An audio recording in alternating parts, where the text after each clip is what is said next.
जय ओम विश्वपाद परमहंस परिव्रजकाचार्य अष्टोत्तर शत शिशिमत इस डिवाइन ग्रेशन ऑफ चरणा अरविंद भक्तिवेदांत स्वामी जगत गुरु श्री प्रभुपाद की इस्कॉन देवडी फाउंडर आचार्य जगत गुरु श्री प्रभुपाद की जय ओम विश्वपाद परमहंस परिव्रजकाचार्य अष्टोत्तर शत शिशिमत इस डिवाइन ग्रेशन भक्ति सिद्धांत सरस्वती ठाकुर महाराज श्री प्रभुपाद की जय अनंत कोटि वैष्णव वृंद की जय नमाचार्य श्री हरिदास ठाकुर की जय प्रेम से कहो श्री कृष्ण चैतन्य प्रभु नित्यानंद श्री अद्वैत गदाधर श्रीवासादि गो भक्त वृंद की जय श्री श्री राधा कृष्ण गोप गोपीनाथ श्याम कुंड राधा कुंड गिरि गोवर्धन की जय ब्रज वृंदावन धाम की जय नवदीप मायपुर धाम की जय जगन्नाथपुरी धाम की जय गंगा माई की जय जमुना माई की जय भक्ति देवी की जय तुलसी महारानी की जय समावेत भक्त वृंद की जय निताय गौर प्रेमानंदे All glories to assembled devotees. All glories to assembled devotees. All glories to assembled devotees. Glories to Sri Sri Guru and Sri Gauranga.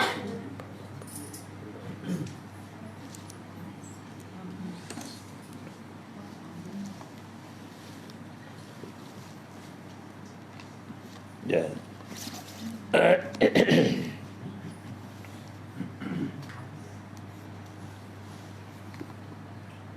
ओम नमो भगवते वासुदेवाय। ओम नमो भगवते वासुदेवाय। ओम नमो भगवते वासुदेवाय।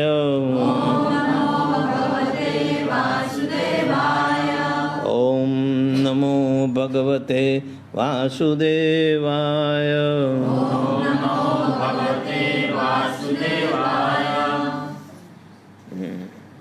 आज हम श्रीमद् भागवतम का पहला स्कंद अध्याय 12वां सम्राट परीक्षित का जन्म श्लोक संख्या 6। ओके।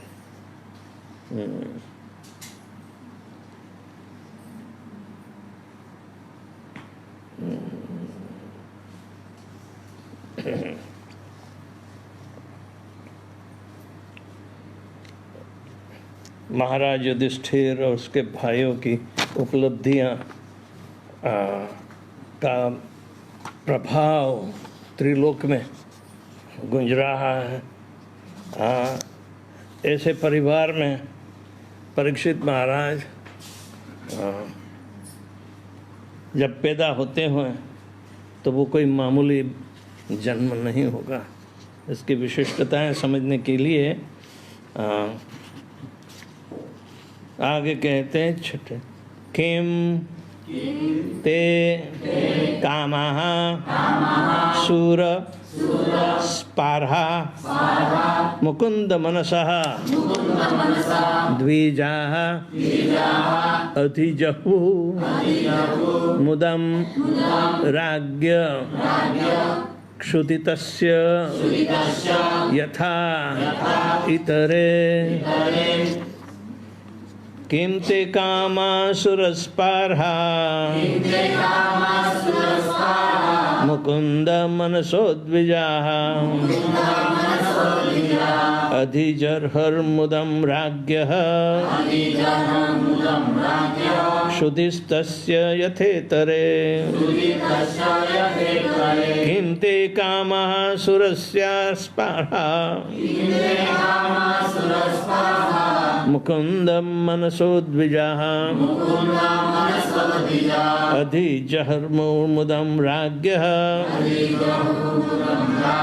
क्षुधिस्तस्य यथेतरे किं ते कामासुरस्पार्हा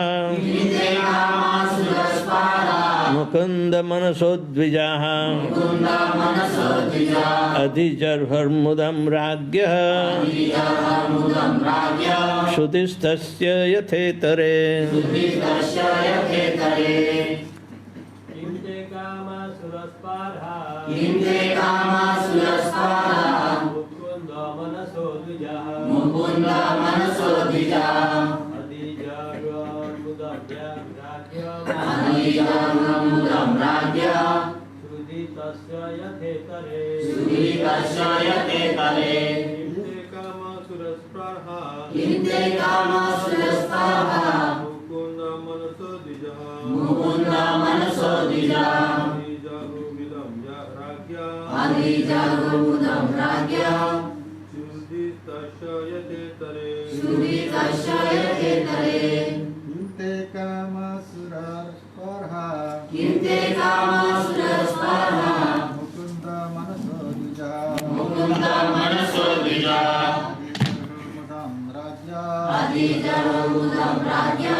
माता है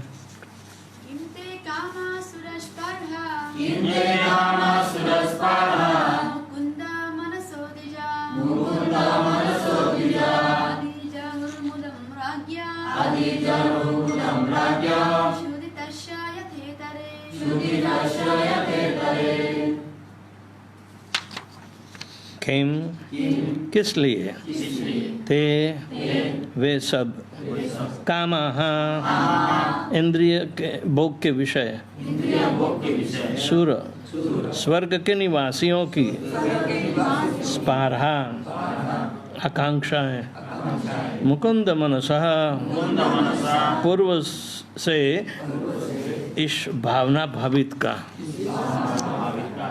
ईश यानी भगवान इस यानी ये नहीं ईश भावना भावित द्विजाः हे ब्राह्मणों अधिजहु संतुष्ट करके मुदम प्रसन्नता राज्ञः राजा का क्षुधितस्य भूखे का यथा जिस तरह इतरे अन्य वस्तुओं में।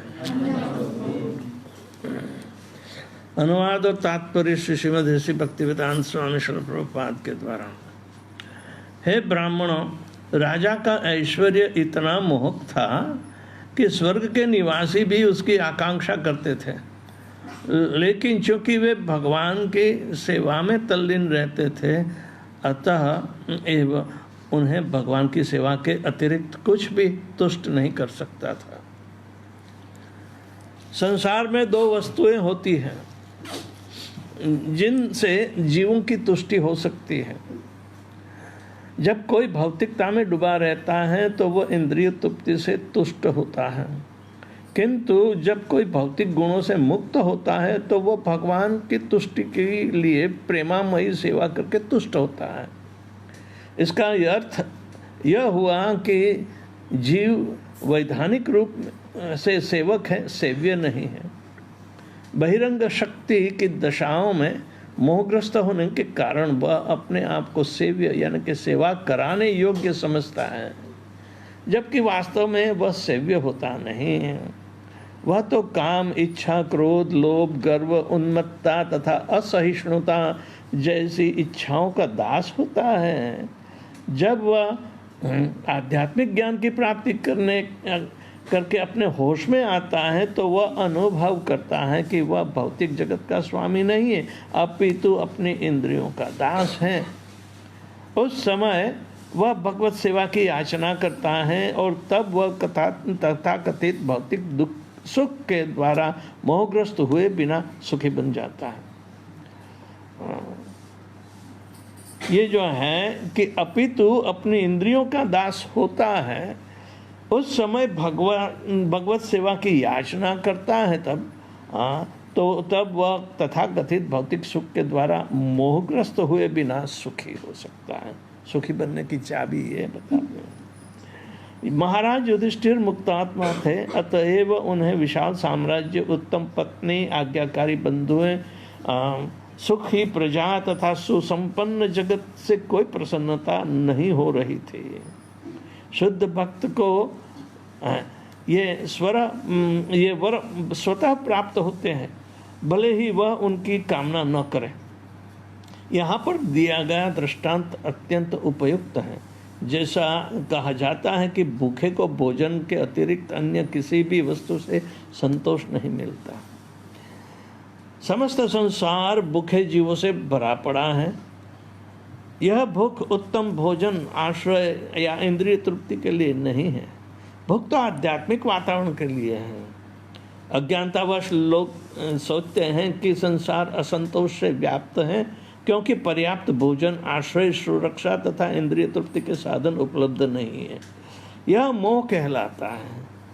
तब जीव परिलक्षित आध्यात्मिक तुष्टि के लिए भूखा होता है तो लोगों को उसमें भौतिक भूख दिखती है, लेकिन मूर्ख नेता यह भी नहीं देख पाते हैं कि जो मनुष्य भौतिक दृष्टि से पूर्ण रूप से तृप्त हैं, वे फिर भी भूखे रहते हैं। और उनकी भूख तथा गरीबी क्या है? यह भूख वस्तुतः आध्यात्मिक भोजन, आध्यात्मिक आश्रय, आध्यात्मिक सुरक्षा तथा आध्यात्मिक इंद्रिय तृप्ति के लिए होती है। इन्हें परम आत्मा भगवान श्री कृष्ण के सानिध्य द्वारा प्राप्त किया जा सकता है, और जिनके पास ये वस्तु होती हैं वे भौतिक जगत के तथाकथित भोजन, आश्रय, सुरक्षा या इंद्रिय तृप्ति के द्वारा आकृष्ट नहीं होते। यद्यपि स्वर्ग के निवासी भी इनका आनंद उठाते हैं। अतएव श्रीमद् भगवद गीता के 8वें अध्याय और 16वें श्लोक में भगवान ने कहा है कि ब्रह्मांड के सर्वोच्च लोक अर्थात ब्रह्मलोक में भी, जहाँ जीवना अवधि आयुष्य पृथ्वी की गणना से कई लाख गुनी होती है, जीव अपनी भूख नहीं बुझा सकता। ऐसी भूख तभी शांत होती है जब जीव अमरता को प्राप्त होता है। जैसे वैकुंठ लोक में ही, जो ब्रह्मलोक से भी ऊपर है, उन भगवान मुकुंद के सानिध्य द्वारा प्राप्त किया जा सकता है, जो अपने भक्तों को मुक्ति का दिव्य आनंद प्रदान करने वाले हैं।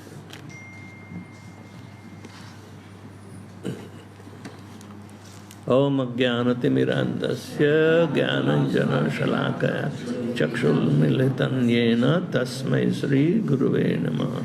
श्रीचैतन्यमनोभीष्टं स्थापितं येन भूतले स्वयं रूप कदा मह्यं ददाति स्वपदान्तिकं। वन्देऽहं श्रीगुरोः श्रीयुतापदकमलं श्रीगुरून् वैष्णवांश्च श्रीरूपं साग्रजातं सहगणा रघुनाथान्वितं तं सजीवं साद्वैतं सावधूतं परिजनसहितं कृष्णचैतन्यदेवं श्रीराधा कृष्णपादान् सहगणा ललिता श्रीविशाखान्वितांश्च। हे कृष्ण करुणा सिंधु दीनबंधो जगत्पते गोपेश गोपिका कांत राधा कांत नमस्तुते। तप्त कांचन गौरांगी राधे वृंदावनेश्वरी वृषभानुसुते देवी प्रणमामि हरिप्रिये। वाञ्छाकल्पतरुभ्यश्च कृपा सिन्धुभ्य एव च पतितानां पावनेभ्यो वैष्णवेभ्यो नमो नमः। नमः विष्णुपादाय कृष्णप्रेष्ठाय भूतले श्रीमते भक्तिवेदांत स्वामिन् इति नामिने। नमस्ते सारस्वते देवे गौरवाणी प्रचारिणे निर्विशेष शून्यवादी पाश्चात्य देश तारिणे। जय श्री कृष्ण चैतन्य प्रभु नित्यानंद श्री अद्वैत गदाधर श्रीवासादि गौर भक्तवृंद। हरे कृष्णा कृष्णा कृष्णा हरे हरे, हरे राम राम राम हरे हरे। देसी जुगाड़, वजन यहाँ बड़ा नहीं उतरेगा, ऐसा है। हरे कृष्णा। ये श्लोक जो युधिष्ठिर महाराज के गुणगान गाते हैं, ऐसे ब्राह्मणों को युधिष्ठिर महाराज की प्रतिष्ठा क्या है उसके बारे में समझाते हैं। भौतिक दुनिया में लोग भौतिक शरीर लेकर आते हैं, आध्यात्मिक शरीर लेकर तो भगवान ही आ सकते हैं, लेकिन सब जीवों बिना अपवाद भौतिक शरीर वाले ही होते हैं।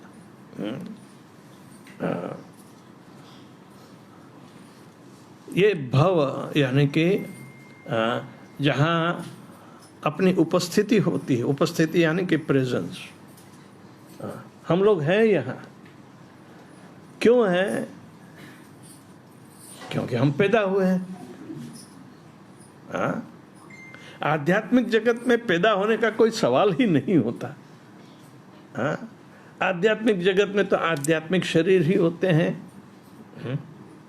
लेकिन यहाँ आध्यात्मिक शरीर को जो भूल जाता है और भगवान से विरोध करके अपने आप को स्वतंत्र बनाना चाहता है, तो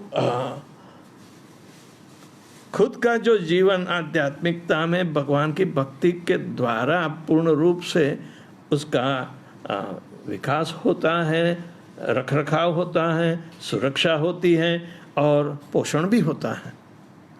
सारी चीज जब भगवान की शरणागति कोई लेता है तो उसके लिए तो ये काफ़ी आवश्यक बन जाता है कि शरणागति के नियम में सर्वप्रथम विनम्रता और शरणागत की तैयारी के लिए सब कुछ अन्य चीज़ों पर आधार नहीं रखना, केवल भगवान पर ही अपने पोषण का भी आधार रखना, सुरक्षा का भी आधार रखना।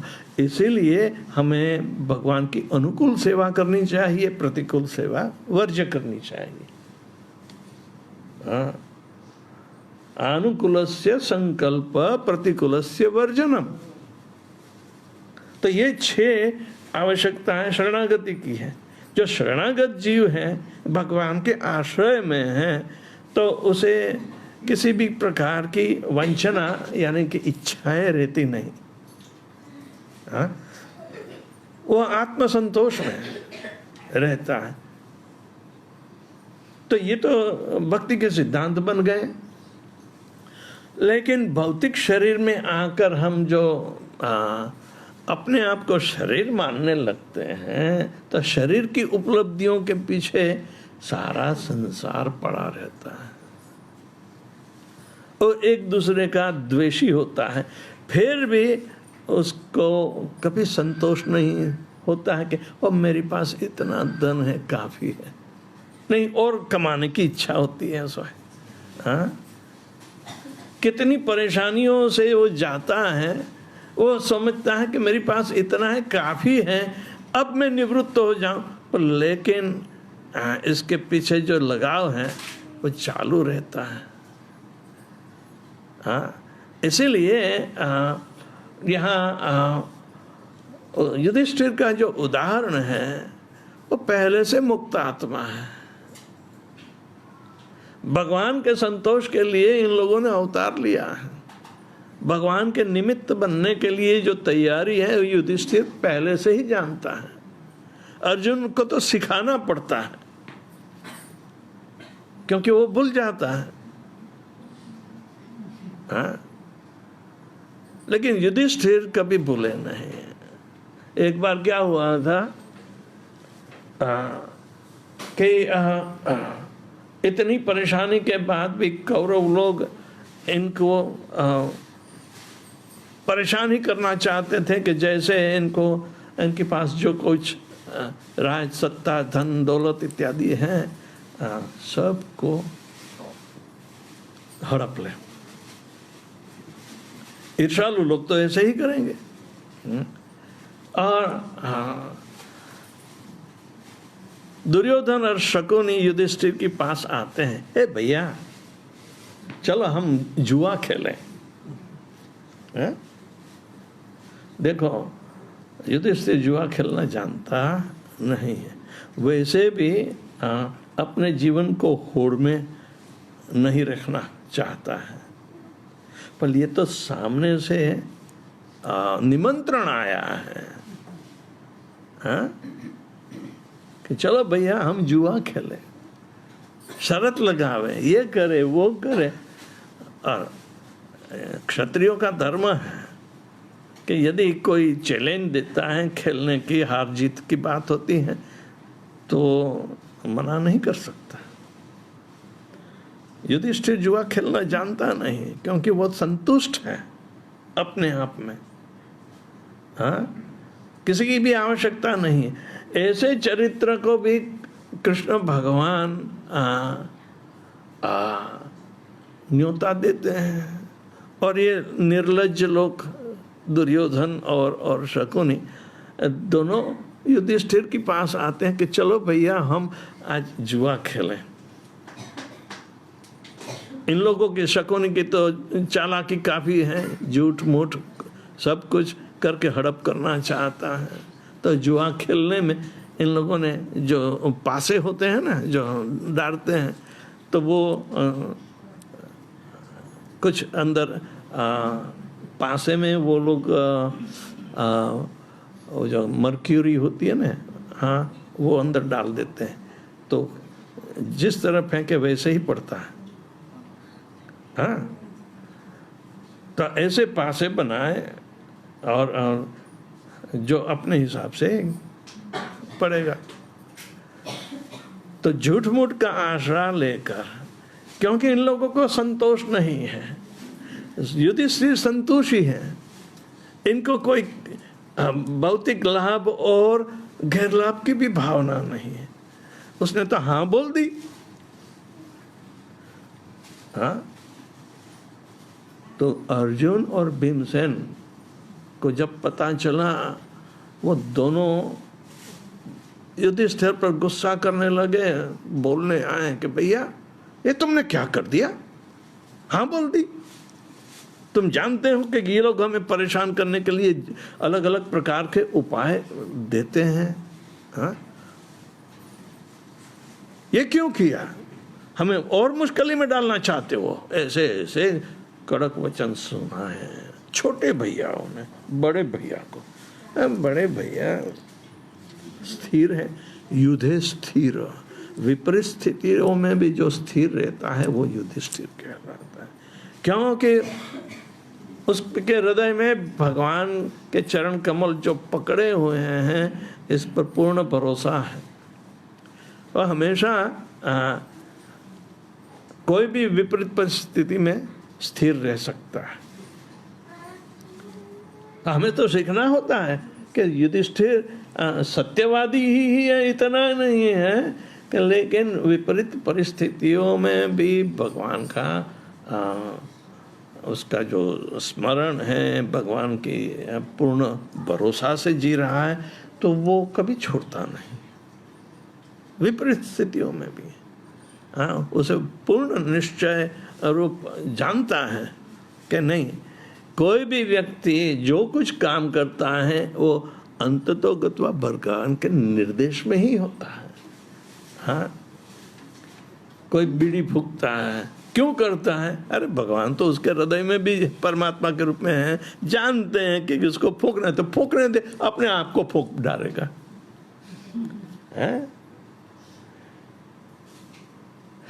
प्रभुपाद जी अमेरिका आए थे तो एक सिगरेट ऐसी थी, उसका नाम था कूल।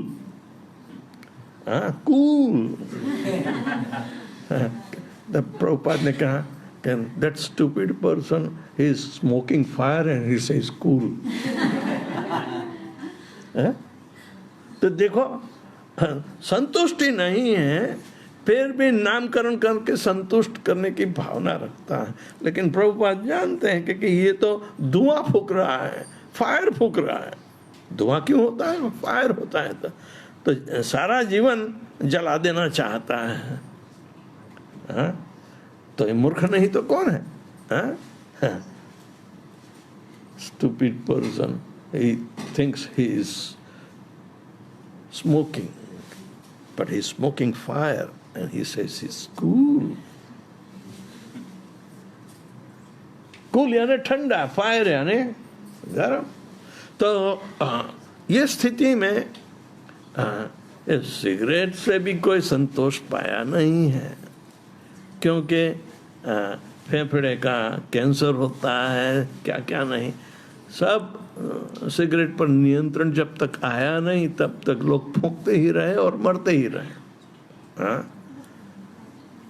तो कहने का मतलब है कि भौतिक अपना शरीर है, शरीर की पिष्ट पिंडी यानी कि उसका पोषण करते रहते हैं, उसे कोई सुख की प्राप्ति नहीं है, कोई सुख की प्राप्ति होती ही नहीं, संतोष होता ही नहीं।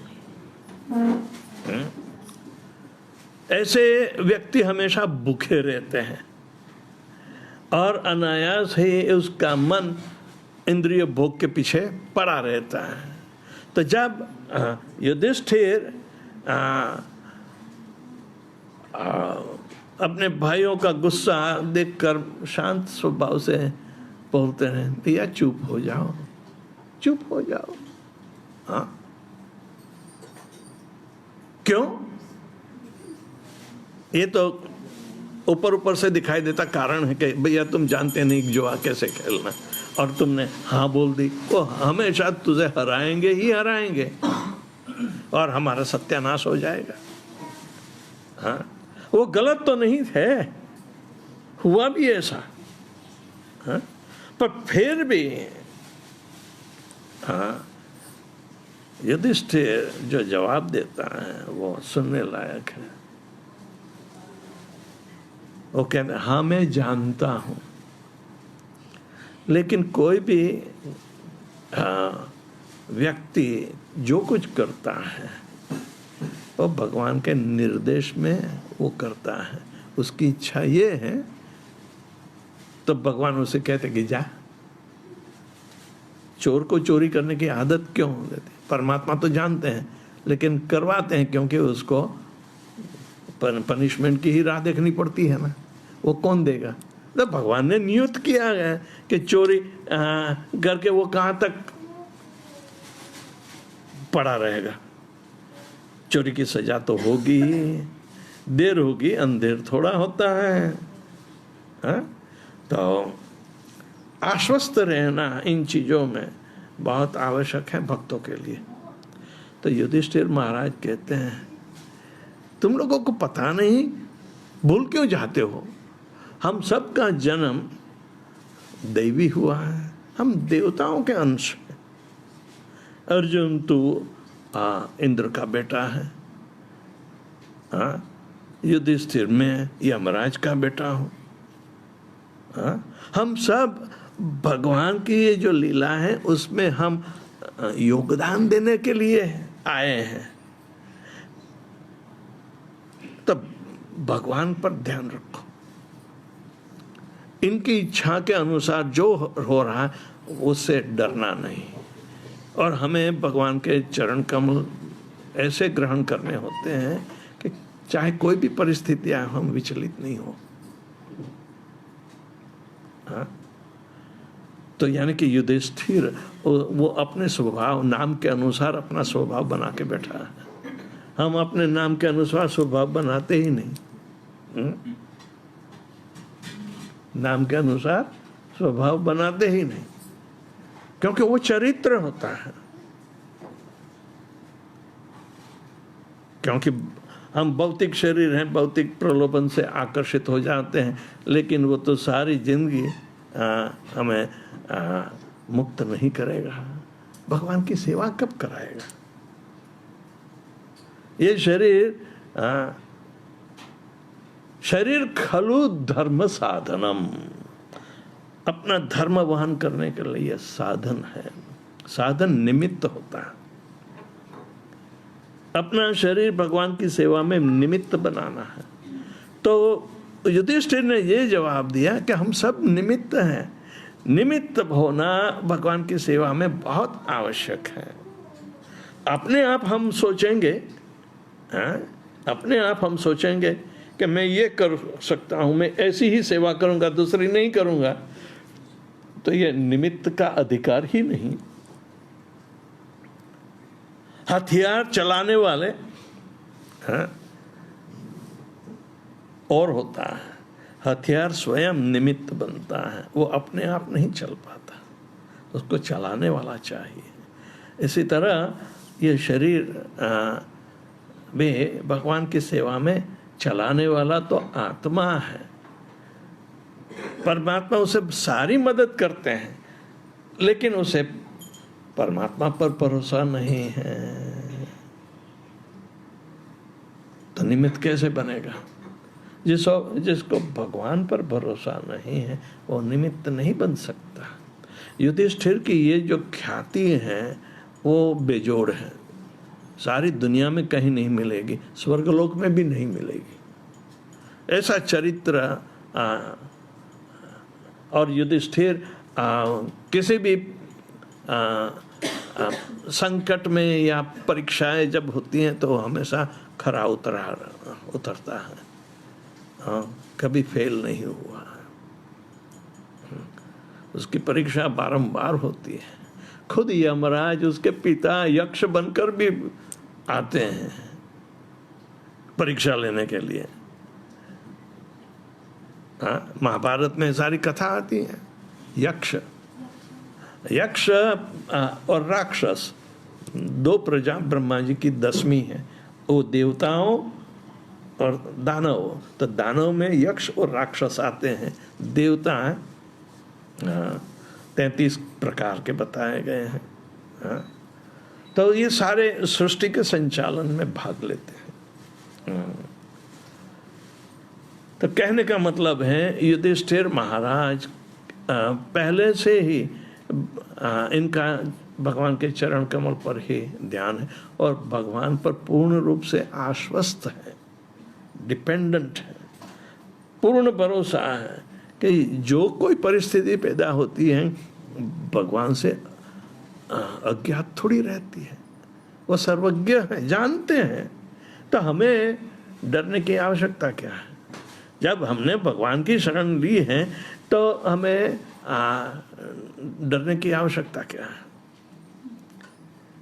तो युधिष्ठिर ने कहा हम सारे भाइयों का यहाँ अवतरण भगवान की लीला में हमें सहायक के रूप में आना मुख्य उद्देश्य है। वो हम अपना ये भौतिक शरीर अपने आप अपने हिसाब से अपनी इच्छा द्वारा नहीं कर पाएंगे। ऐसा जवाब दिया, सब चौंके कि भैया तुम सही हो, बारंबार याद दिलाते हो, नहीं तो हम तो भूल जाते हैं। तो इसी तरह हर एक मनुष्य लेकिन जब भक्ति में उतरते हैं तो ऐसा उदात्त चरित्र तीनों लोक में प्रख्यात हो जाता है। हाँ, सचमुच जो उपलब्धि होती है, यानी कि हमारी क्रेडिट होती है, तो भक्ति में हमारी स्थिरता कितनी है उस पर आधारित है। तो इसके गुणगान त्रिलोक में गाते हैं, क्योंकि ऐसा चरित्र जो मुक्ति देने वाला है। ये तो मुक्त है ही, जो मुक्त होते हैं वो ही भगवान की सेवा में लीला जब करते हैं तब आते हैं, सहायक बनते हैं। तो देवता कोई मामूली नहीं है, भगवान के सेवक हैं, भगवान की इच्छा जानते हैं। भगवान आते हैं तो भगवान की लीला में ही मदद करेंगे, दूसरों की, और खुद अपनी लीला नहीं बनाएंगे। सही। तो ये जो चरित्र है इसका बखान ये हो रहा है और ब्राह्मण लोग को सुनाते हैं। आप लोग ब्राह्मण हैं, ये करते हैं, लेकिन शरीर के बंधन से छूटे नहीं, छोड़ो। ये भवबंधन कहलाता है। भवबंधन जंजीर हैं और जंजीर से हम छूटे नहीं। हम जब छोटे थे ना तो गांव में वो कई साधु और वेश बदल कर कोई आता है, तो एक आदमी आता था और चिल्लाता था, आगे पीछे उसने लोहे की जंजीर पहन रखी थी, उठा उठा कर जाता है, चेन, जंजीर यानी चेन। तो बोलता था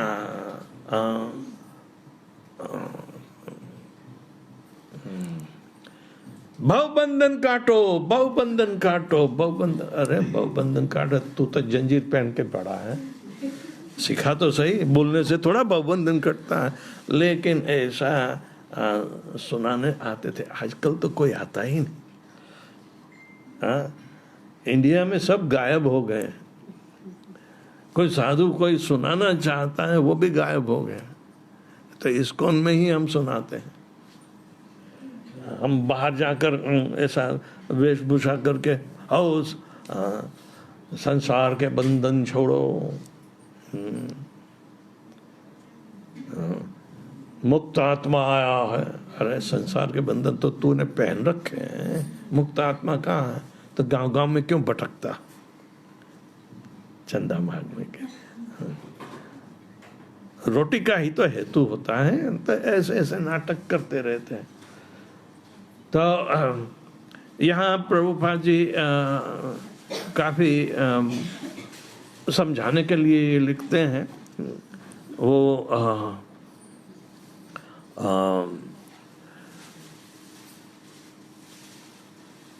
कि बहिरंग शक्ति की दशाओं में, यानी कि जो व्यक्ति सेवक हैं, सेव्य नहीं है, सेवक है। हम सभी सेवक होते हैं संसार के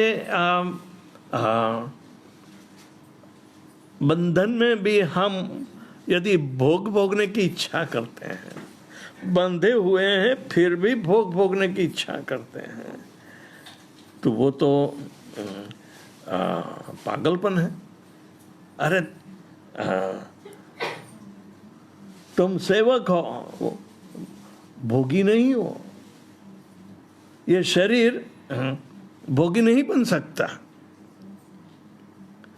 ये शरीर भोगेश्वरी प्रसक्ता नाम तया अप्रत चेतसाम व्यवसाय आत्मिका बुद्धि समाधव न विधीयते। भगवान कहते हैं कि जो भोग और ऐश्वर्य में प्रसक्त हैं, ऐसे व्यक्ति की बुद्धि भगवान के चरण पर, कमर पर नहीं रहेगी। वो तो इंद्रिय तृप्ति के लिए ही उसकी बुद्धि पड़ी रहेगी। क्योंकि भोग और ऐश्वर्य, लेकिन खुद भोगी नहीं है, भोगायमान है। ये शरीर तो खाना है, हमारा नहीं तो दूसरे का तो है ना। मरते समय भी शरीर को कौन खाता है? अग्नि से जला देते हैं, नहीं तो सड़ता है। कोई पानी में बहा देते हैं तो मछलियां खा जाती है। कई साधु लोग कहते हमें जलाने की कोई आवश्यकता नहीं, जमुना में फेंक देना, मछलियाँ हमारा उद्धार कर देगी, शरीर का बंधन काटेगी। वहाँ तो आजकल भी जब कोई शव जलाने जाता है जमुना किनारे वृंदावन में, तो कुत्ते भी वहाँ होते हैं। तो वो जो ऐसे व्यवसाय में हैं जिसे हम डागिया कहते हैं, डागिया यानी कि दाग देने वाला, जलाने के लिए पहला दाग वो देता है, बाद में कि बेटे को जा तेरे बाप के शरीर को जला अभी, हाँ, तो वो देता है। तो शरीर के कुछ अंग ढीले हो जाते हैं, जॉइंट होते हैं, तो जॉइंट से पहले निकल जाता है। तो कुत्ता आता है, ये तो प्रसाद है, कुत्ते को खाने दो। और आप लोग को ये शरीर है मेरे पिता का शरीर, पाँव कहाँ खाने दूंगा, सही ना? क्योंकि जितना बंधन है सूक्ष्म रूप से भी वो दिखा भी नहीं जाता है। एक तो शरीर जलता है फिर भी हम अटैच रहते हैं। वो कहता है ये तो दूसरों का खुराक है। कई बार आप देखोगे तो ये नदी किनारे, जमुना किनारे किसी की उंगलियां या कुछ भी पड़े होते हैं, पूरा जलेगा नहीं तो वो तो उतावली करेंगे, अरे जलाने दिया है तो बारिश आती है तो सब बुझ जाएगा, तो शरीर बिखर भी जाएगा। हाँ, तो शरीर पर मोह मरते हुए के बाद भी नहीं छूटता ऐसे व्यक्ति का, सही है। बहुत सारी प्रक्रिया आजकल तो वो क्या बोलते हैं, क्रेमेटोरियम, जो जहाँ भट्ठी होती है उसमें डाल देते हैं। तो वहाँ तो ऐसी कोई नौबत आने की आवश्यकता नहीं। ये अपने विष्णु मंदिर के सामने जो बना रहे हैं ना, हाँ, तो गैस चैम्बर जैसा है, गैस से जलती है भट्टी, अंदर डाल दो, राम राम, हाँ, आसान। लेकिन इंडिया में गैस भट्टी कहाँ लेने जाए, और तो अपनी पुरानी पद्धति से गंगा के किनारे जलते हैं। हाँ, अघोरी लोग आकर खोपड़ी ले लेते हैं। मनुष्य जो अपने आप को शिव भक्त कहते हैं, खोपड़ी की माला पहनते हैं, तो वैसे खैर भी खैर होगा ना। अरे रामदेव बाबा भी पकड़े गए हैं, वो मनुष्य की खोपड़ी के कई भाग की भस्म बनाते हैं और दवाई में डालते थे। हुई हुई हुई हुई हुई, हाँ, रामदेव तो बाबा की दवाई खाती होगी ना, तो इसलिए। तो कहने का मतलब है ये आसक्ति पड़ी रहती है। कोई अनासक्त भाव से अपने शरीर का उपयोग नहीं करता, वो तो भगवान की सेवा में ही होता है। हाँ, तो जो भौतिक आसक्ति में पड़े रहते हैं, तो वो ठीक नहीं। अनासक्तस्य विषयान यथा अर्हम उपयुञ्जत निर्बंधे कृष्ण संबंधे युक्त वैराग्य मुच्यते। ये रूप गोस्वामी ने कहा है, अनासक्त भाव से, यानी कि आसक्ति नहीं रखना। सारे विषय हमारी समक्ष है, भगवान को अर्पित करके भगवान के साथ संबंध में जोड़ दो इसको, और बाद में प्रसाद के रूप में पाओगे तो विनम्रता से प्रसाद पाना है। आज प्रसाद में क्या बना है, ये नहीं बना तो हम नहीं लेंगे, ये बना है तो हम अवश्य आएंगे। ये सब विषय आसक्ति है। अनासक्तस्य विषय, चलो प्रसाद के बहाने ये भगवान का भोग है, चलो दबा के खाओ। इसलिए एकादशी के लिए भी तो बहुत ज़्यादा खाते हैं हम एकादशी को। हाँ, यहाँ सीधा साधा कोई उपवास होता है एकादशी का? एकादशी का मेनू क्या होता है? आप चौंक जाओगे। इस्कॉन के सभी मंदिर में ये हालत है।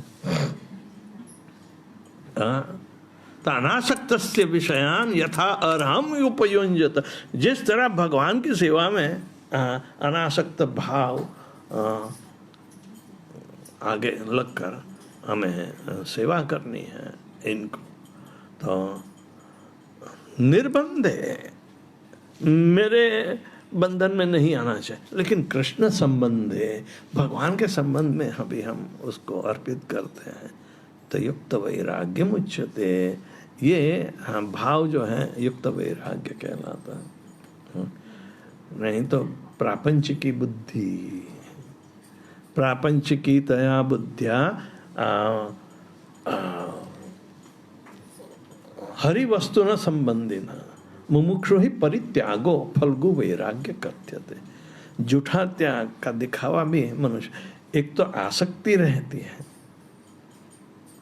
हाँ, लेकिन हम बाहर दिखावा के नहीं नहीं नहीं नहीं नहीं, ये हम नहीं छूते भी नहीं, अगर देखते नहीं। मेरे सेक्रेटरी को दे दो। प्रभुपाद जी के ये मायावादी लोग, इनको आप दोगे कोई दक्षिणा? प्रभुपाद कहते कि यदि भगवान ने मुझे 10 हाथ दिए तो 10 हाथ से पकड़ूंगा और उसकी सेवा में लगाऊंगा। लेकिन ये तो कहते नहीं नहीं नहीं, ये माया मेरी सामने मत लाना। ये मेरे सेक्रेटरी को दे दो, वो माया में है। यानी कि सेक्रेटरी भी उसकी टिकट निकालता है, तो वो माया में है, लेकिन मैं माया में नहीं हूं, ऐसा दावा करता है। झूठ है ना? तो ये दिखावा वाला जो है वो प्रापंच की बुद्धि कहलाती। प्रपंच यानी पहले 5, पृथ्वी जल अग्नि वायु और आकाश वाली बुद्धि, यानी कि देहात्म बुद्धि, वो प्रापंची बुद्धि का। और सारी जिंदगी हम प्रपंच में ही पड़े रहते हैं। इसीलिए किसी का अहित करना, किसी के सामने बोलना, किसी का अपमान करना, किसी से ईर्ष्या करना, ये सब प्रपंच में आता है। काम लोभ मोह मद मत्सर्य, ये सारे प्रपंच में आते हैं। उसको तो छूना ही नहीं चाहिए। तो इसी तरह भगवान की भक्ति में हमें देखना चाहिए। गुरु की तो जिम्मेदारी होती है कि अपने शिष्यों में प्रपंच निकले, एक दूसरे से मिलजुल कर रहें और कभी किसी का अपराध न करें। वैष्णव अपराध यानी कि भक्ति को ठप कर देने वाला है, आगे नहीं बढ़ेगी।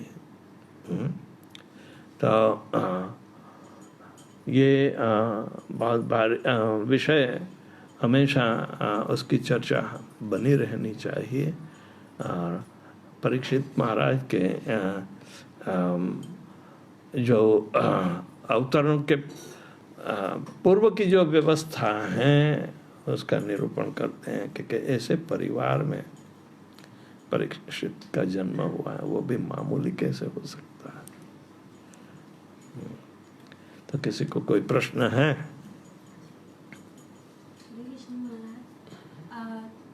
जैसे हम मानते हैं कि हमारा शरीर नहीं है, हम आत्मा है, तो हमारा जो सेल्फ कॉन्फिडेंस होता है, सेल्फ लव होता है, और जो सेल्फ केयर, जो सब चीज़ें होता है, और अपने आप को ऐसे हम ये शरीर नहीं है ऐसे सोचे तो हम अपने आप में वैल्यू क्या मिलते हैं, और वो सब चीज़ें का फिर कैसे बैलेंस करना चाहिए? ये सेल्फ कितने आवरणों से घिरा है जरा देखना।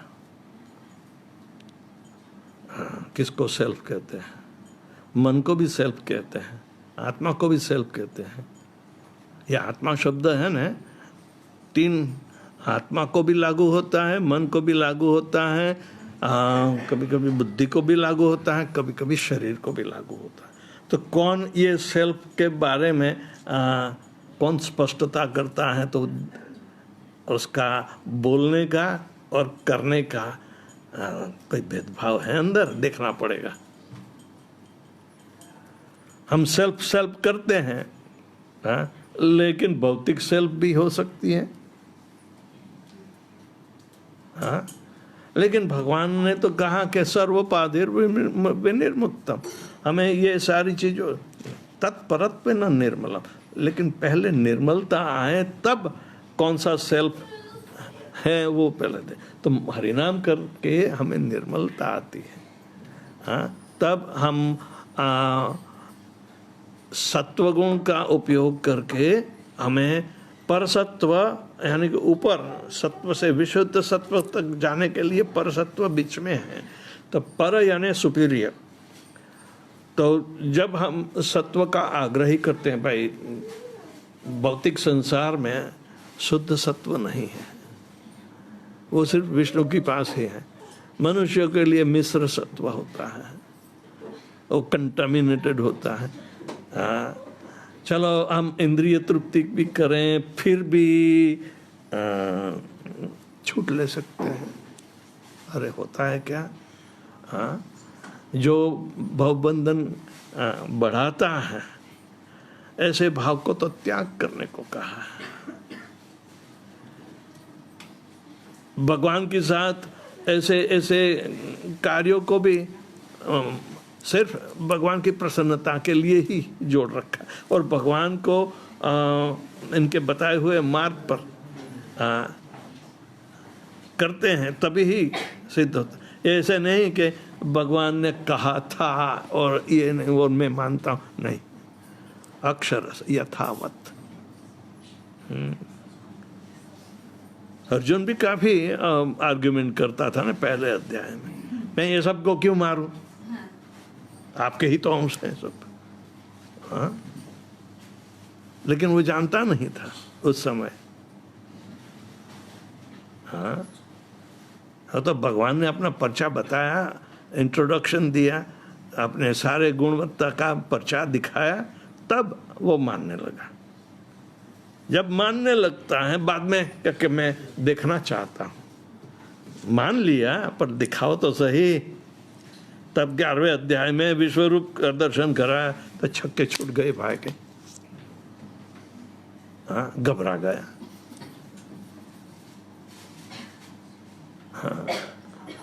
तो अपने ही उसकी इच्छा में ही उसने ऐसे दर्शन किए जिससे उसके छक्के छूट गए। अर्जुन के 11वें अध्याय में स्वीकारता है, लेकिन अनुभव की आवश्यकता होती है। तो भगवान के किसी रूप में, विश्व रूप में नहीं, चतुर्भुज रूप में भी उसकी रुचि नहीं है। अर्जुन की द्विभुज ओरिजिनल रूप। जब तक भगवान ने वापस वो नहीं बताया तब तक वो परेशान रहा, क्योंकि भगवान को शरणागत व्यक्ति, जबकि भीष्म पितामह भगवान का द्विभुज रूप उसके सामने था, फिर भी उन्होंने कहा हमें आपका चतुर्भुज रूप बताओ। भीष्म पितामह ने उल्टा कहा। तब भीष्म पितामह की इच्छा पूर्ण करने के लिए भगवान ने चतुर्भुज रूप भी बताया। बाद में भीष्म पितामह ने देह छोड़ा है, बाद में छोड़ा है, तो वहाँ स्पष्टता है। भीष्म पितामह वसु थे। ये जैसे पांडव आए थे ना, वो 5 देवताओं के पुत्र थे। कुंती द्वारा 5 देवताओं आए और पुत्र रूप में प्रकट हुए, क्योंकि पांडु बच्चे पैदा नहीं कर सकता था। तो पांडु ने ही कहा, दुर्वासा मुनि ने तुम्हें ये वरदान दिया है। तो 6 मंत्र दिए थे। जब कुंवारी थी पांडु से पहले, तो एक मंत्र का उसने सूर्य देव को बुलाकर उपयोग कर दिया था, तो कर्ण पैदा हो गया। और कुंवारी होने के लिए न्यात, लाज इत्यादि, शर्म इत्यादि आई तो बहता कर दिया गंगा में। हाँ, कर्ण को इसलिए चुप्पी पर। लेकिन ये तो सब भगवान की करामत है और भक्त लोग इसी तरह करते। हम तो इस दुनिया में करते तो हमारा तो सारा जीवन बर्बाद हो जाता है ऐसी कोई हरकत करता है, क्योंकि ये भगवान के निर्देश में नहीं है। बहुत सारी कुंवारी लड़कियां गर्भपात कराती है। हाँ, इसके लिए तो सारा कितना विकृत परिणाम होगा। अमेरिका में चालू हुआ कि छूट दे दो, अभी पछता रहे हैं, उनके बंद करो। एक गवर्नमेंट कहती है कि छूट दे दो गर्भपात कराने के लिए, अभी पछता रहे हैं कि नहीं, ये पाप वृत्ति है। साइंटिस्ट कहते हैं कि उसे कोई फायदा नहीं हुआ। हाँ, उसे आबादी तो बढ़ती रहती है। इंडिया की आबादी कितनी बढ़ गई, हाँ, चाइना से भी ज्यादा हो गई, नंबर 1। हाँ, तो एक्सपोर्ट हो जाओ। हाँ, तो कहने का मतलब है जो निषेध है मर्यादा में अपने, तो भगवान की इच्छा है क्या, वो तो समझने की आवश्यकता होती। और भगवान बता देते हैं, ऐसा नहीं, लेकिन उसका एजुकेशन आज किसी को मिल नहीं रहा है। हाँ, वो ही तो संस्कार में आता है ना। हाँ, तो कहने का मतलब है कि जैसे युग में भगवान ने सोचा है वैसा तो होगा ही, लेकिन इसमें भी भक्ति के लिए प्रावधान है, योजना है। भगवान का नाम, उसके द्वारा आप भक्ति में आगे बढ़ सकते हो। जीवन मुक्ति यानी कि इस शरीर के प्रलोभन से दूर रहने को बताते हैं, और सीधा भगवान की सेवा में अपने सारे शरीर को लगा देना होता है। अम्बरीश महाराज का जो उदाहरण है, तो इसीलिए कलयुग के लिए उपयुक्त है, अपने जीवन में उपयोग। कहीं भी भगवान की योजना के अनुसार हमारे पूर्व जन्म में हमने कोई सुकृति वाला काम किया होगा, तभी तो भक्ति में आगे बढ़ रहे हैं। कौन भक्ति में ठप रहे? ठप कोई रहना नहीं चाहिए, क्योंकि संतोष नहीं होगा। वास्तविकता में ये जो भूखे आदमी का जो उदाहरण दिया है यहाँ, तो वो ही उदाहरण सब मनुष्यों के लिए 10वें अध्याय में सुखदेव गोस्वामी बताते हैं कि भक्ति, परेशानुभव, विरक्ति, स्त्री एक काल, ये तीनों चीज एक ही समय में अनुभव होता है। भक्ति का परेशानुभव यानी कि भगवान का अनुभव, और संसार से विरक्ति। त्रि एक काल, अलग अलग नहीं, एक साथ में अनुभव होगा। जब जैसा कि उदाहरण के प्रपद्यमानस्य क्षुत, जो व्यक्ति काफी भूखा है और प्रयत्न करता है खाने के लिए, शरीर टकाने के लिए, अपनी जान बचाने के लिए, जो तो प्रपद्यमान से क्षुत, क्षुत यानी कि भूख आप तो जैसे ही उसको कुछ मिलता है तो वो देखकर मुख में डालेगा, तब उसके तीनों अनुभव होते हैं कि क्षुत आप्त, तुष्टि, पुष्टि च अनुघासम। तुष्टि यानी कि संतोष, पुष्टि यानी कि पोषण, और भूख भी मीठी। तो भक्ति, भगवान का अनुभव, और विरक्ति संसार से, ये तीनों आनी चाहिए। यह संसार हमारे लिए नहीं है। संसार से बाहर निकलने की बातें बताइए। हम तो बैंकॉक में आके फंस गए हैं, ऐसा नहीं बोलना। यहाँ भी मुक्ति का मार्ग मिल रहा है। हरे कृष्णा महामंत्र इतना पावरफुल है, कमजोर मत रहना, युधिष्ठिर जैसा मन बनाना, कि कोई हमारा बुरा नहीं कर सकता। हमें सावधानी बरतनी पड़ेगी, सुरक्षा का साधन। हम समाज के लिए नहीं जी रहे, भगवान के लिए जिए। जब भगवान के लिए जिए हैं तो समाज के लिए जी पाएंगे। पहले समाज, हम नेपाली हैं, हम मारो गोली। हम भगवान के अंश हैं। भगवान का अंश को न तो कोई जाति होती है, न सब भगवान की शक्ति का अंश बताते हैं। ठीक, खोपड़ी सलामत रखना तो सब कुछ ठीक मिलेगा। और कोई प्रश्न?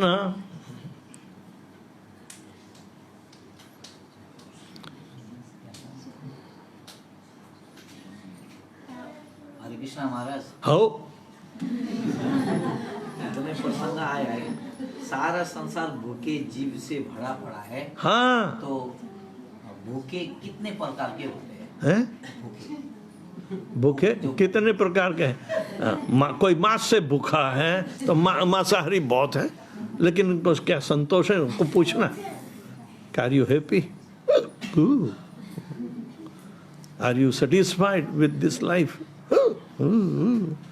Why are you hankering? Why are you doing daily job? If you are satisfied, okay, you are liberated. But then, why are you compelled to go to your work next day? Why are you compelled to eat again? पुनः पुनश्चर्वितम चर्वणानाम। बारंबार एक की एक चीज जब तक जीते रहो, खाते ही रहो, और बाद में कहो कि हम संतोष से मर गए। अरे कुछ नहीं, ऐसे संतोष से कोई नहीं मरता। भगवान का भक्त ही संतोष पाता है।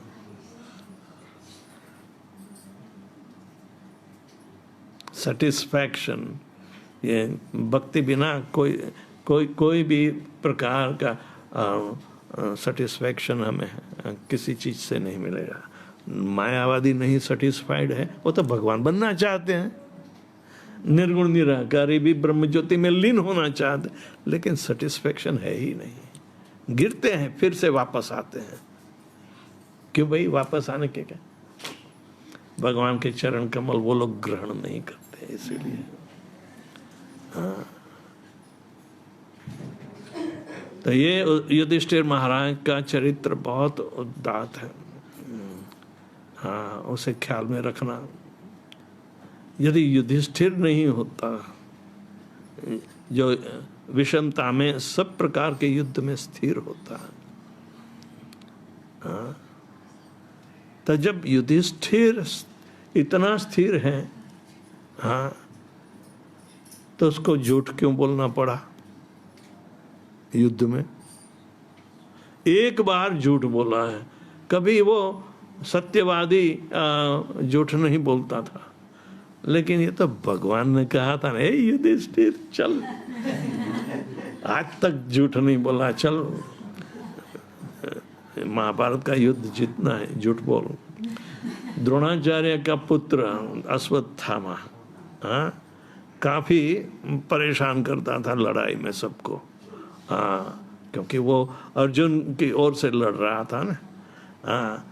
तो द्रोणाचार्य उस समय सेनापति थे।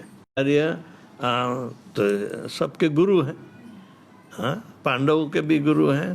तो दुर्योधन ने एक बार द्रोणाचार्य को कह दिया, हाँ मैं जानता हूँ तुम्हें अर्जुन सबसे ज्यादा प्रिय है, इसलिए तुम किसी को मारते नहीं ना, और मेरा ही सुनते नहीं, मेरे लिए। तो द्रोणाचार्य को अपमान लगा, तो उसने कह दिया, क्या मैं मारूंगा किसी को एक को? नहीं तो मैं मरूंगा। तो युद्ध हो रहा है, द्रोणाचार्य काफ़ी परेशान कर रहे हैं, हाँ? सबको भगवान अर्जुन की रक्षा करते हैं, हाँ? तो भगवान ने कहा, ये अर्जुन वो हाथी उसको मार, हाँ, हाथी को मार। तो अर्जुन ने तीर चलाया, हाथी को मारा, हाँ? तो जा बात फैला दे, अश्वत्थामा हतो, अश्वत्थामा मर गया, अश्वत्थामा मर गया, और द्रोणाचार्य के कान पे डालो, हाँ, अश्वत्थामा मर गया। तो द्रोणाचार्य तो हताश हो गए, मेरा बेटा मर गया, ये तो चिरंजीव है, ऐसे कैसे हुआ? भगवान होते शायद हो सकता है, लेकिन और उसने पूछा ये कौन अश्वत्थामा? तो कौन बोलेगा सत्य? जाओ युधिष्ठिर को पूछो। तो युधिष्ठिर को पूछने गए, ए भैया अश्वत्थामा कहाँ है? तो कौन? युधिष्ठिर बोले नरो वा कुंजरो वा, कभी नर भी हो सकता है और हाथी भी हो सकता है। देखो ये तो हो सकता है, तो युधिष्ठिर का वचन है। तो द्रोणाचार्य ने हथियार रख दिए और अर्जुन ने बाण मारकर अपने ही गुरु को साफ कर दिया, हटा दिया। देखो ये कृष्ण भगवान की चालाकी है।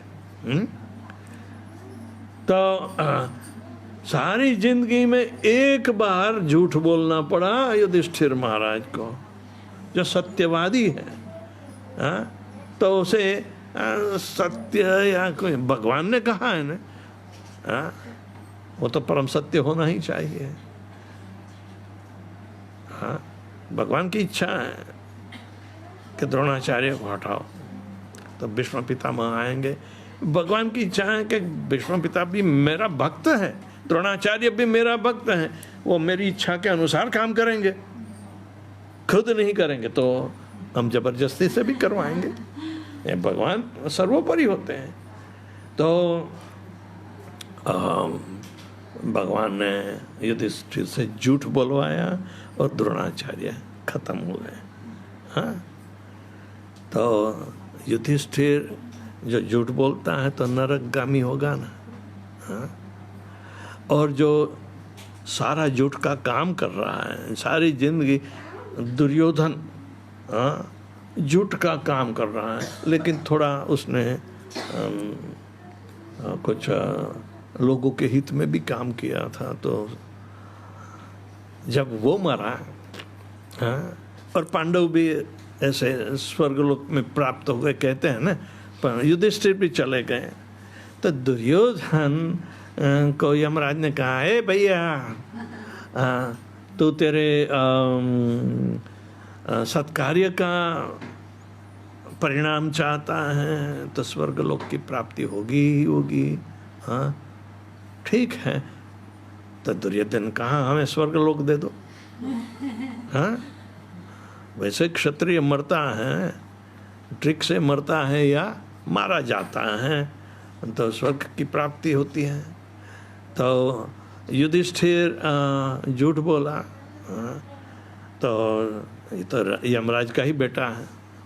हाँ, तो यमराज ने बुलाया।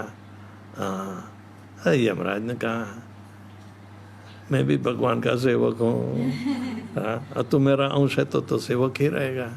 भगवान कहते हैं उसको तो भक्ति कहते हैं, भगवान जो कहे वो करना, वो तो भक्ति में आता है। तो भक्त को कोई किसी भी प्रकार की पनिशमेंट होती ही नहीं। हाँ, जा, हाँ, तुझे मिलकर तब बाप बेटे आलिंगन करके युधिष्ठिर महाराज निकल पड़े।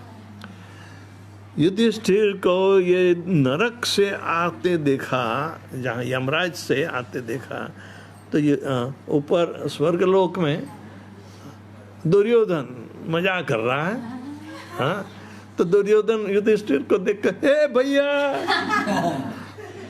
तू नरक से आ रहा है, मैं तो यहाँ मजाक कर रहा हूँ, मेरी सारी जिंदगी आप लोगों को परेशान करने में मेरी गई है, मुझे तो नरक मिलना चाहिए। तो युधिष्ठिर कहा मैं तो मेरे अपने पिता को मिलने गया था, लेकिन मैंने सुना तेरी राह देख रहे हैं। तेरी राह देख रहे हैं, इसका मतलब क्या है? तूने तेरे अपने जो काम किया है उससे तुझे स्वर्ग की प्राप्ति होगी।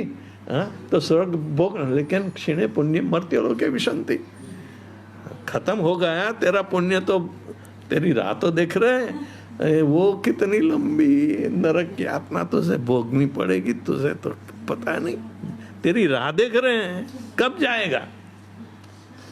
तो ये हालत होती है, दोनों के परिणाम भुगतने पड़ते हैं, अच्छा बुरा कम। पहले कौन सा चाहिए आपको परिणाम? ये काफी सबक मिलता है, लेकिन भक्ति के कार्यों में जब मुक्ति होती है तो यमराज तो भक्त को देखकर कहते नहीं जा भैया आगे बढ़, हाँ, उसको पनिश नहीं करते। तो कंठी माला इत्यादि भी देखते हैं, अरे कंठी माला ना हो तो भी कहते हैं ना कि कंठी माला पहना के भेज देना। यमराज, अरे यमराज कोई मूर्ख थोड़े होते हैं, नाके तिलक गले माला, लेकिन कली का चेला होता तो, हाँ, कली का चेला होगा तो ये कली के चेले इसी तरह सारी भौतिक अवस्था पर लंपट होते हैं, पागल होते हैं, और इंद्रिय भोग और छल कपट, पांच लोभ के जो दुश्मन रजोगुण से पैदा हुए हैं, इस पर वो लोग अपनी जिंदगी बर्बाद करते हैं। लेकिन युधिष्ठिर भगवान के विशुद्ध भक्त थे, तो इनकी ख्याति भक्ति के द्वारा स्वर्गलोक में भी पहुंची है। तो उसका वर्णन हरे कृष्ण। श्रील प्रभुपाद की परम पूज्य वेदव्यास स्वामी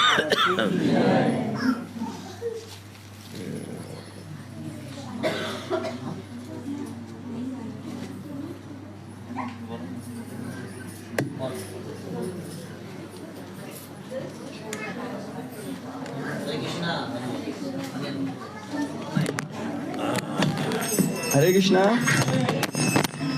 बना है तो आज का प्रसादम सेवा किया है राजीव प्रभु जी फ्रॉम ऑस्ट्रेलिया से उन्होंने किया है, और पारस प्रभु के बर्थडे में उनका भी आज प्रसादम सेवा हुआ है, और उनका बर्थडे केक भी काटेंगे थोड़ा और अनाउंसमेंट के बाद।